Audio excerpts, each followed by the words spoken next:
Divas lietas. Pirmkārt, es ekonomikas ministrijā strādāju, kad mēs griezām Krievijas gāzi nost, un tur bija milzīgs pretspēks.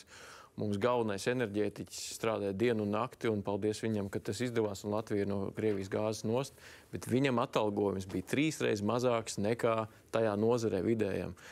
Manuprāt, prēmijas ir grūti izsekojams un nav labas no atklātības viedokļa. Labāk identificējam atslēgas amatus, palielinam atalgojumu, piesaistam no privātā sektora speciālistus. Labāk, es esmu pilnīgi pārliecināts, labāk viens dārgs speciālists nekā daudzi ar neskaidrām prēmijām un vidēju atalgojumu. Tā ir viena lieta.